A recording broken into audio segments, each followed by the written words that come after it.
Today, we're following a few changes to Elon Musk's DOGE. It was late yesterday that President Trump met with his cabinet and told them that they would be in charge of staffing decisions, not Elon Musk. He was actually quoted as saying he preferred cuts done with a scalpel, not a hatchet.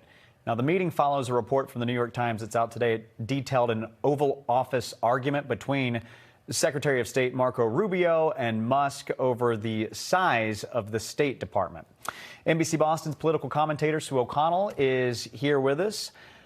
Sue, Elon Musk, he is not used to being reined in. Nope. Or certainly being told what to do. Correct. I read the report earlier. It sort of paints Marco Rubio as the adult in the room. What do you make of these developments today?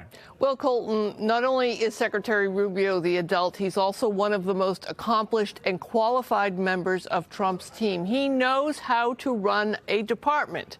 And like many lawmakers, whether you agree or disagree with their policy, he actually believes in government. So, Colton, just for a moment, pretend that Marco Rubio was charged with managing a restaurant instead of the State Department, and the owner's consultant just arbitrarily slashes food prices and staff and budget without research or analysis or due diligence, yet then demands improved performance. That's exactly what Musk is doing. And now Trump's people, like Rubio, they don't have the tools to deliver Trump's agenda, and they are pushing back and pushing back hard. Well, listen, the DOGE cuts, they're popular or not popular, depending on who you talk to or, whatever polls you're looking at any given day. But the cuts haven't proved popular specifically in GOP town halls, which have gotten so angry that Speaker Johnson is now telling his lawmakers that they've got to stop having them. What are your thoughts on that? Yeah, nobody wants overspending of government, right? But it's how it's being done. And even though they're saying that some of these protesters, some Republicans are saying they're paid actors or liberal critics, evidence shows that Republicans in deep red districts are genuinely expressing displeasure with their lawmakers. And Johnson, he's trying to avoid having clips of these meetings go viral. So I think he's thinking if there are no town halls, there are no protesters, and that means there's no anger, and he thinks it's going to go away. I don't think it's going to work that way, though. But listen, even just scrolling social media today, right? Speaking of anger, MAGA, it looks like they have a new target for their rage right now, and it's Supreme Court Justice Amy Coney Barrett.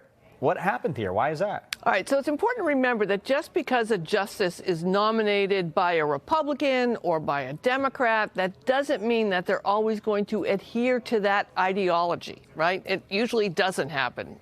We hope that they don't do that, right? We hope that they're independent. Now, having said that, Barrett is a staunch conservative who has moved United States law all the way to the right, including on abortion and affirmative action. So why is MAGA angry? Well, because she has been the deciding vote in just a couple of instances that have found against Trump's agenda, those 5-4 decisions. She has been the deciding vote against Trump's side, and people are angry about it. Yeah, that's usually what happens when a woman has an opinion. Sue, as always, thank you. You're welcome.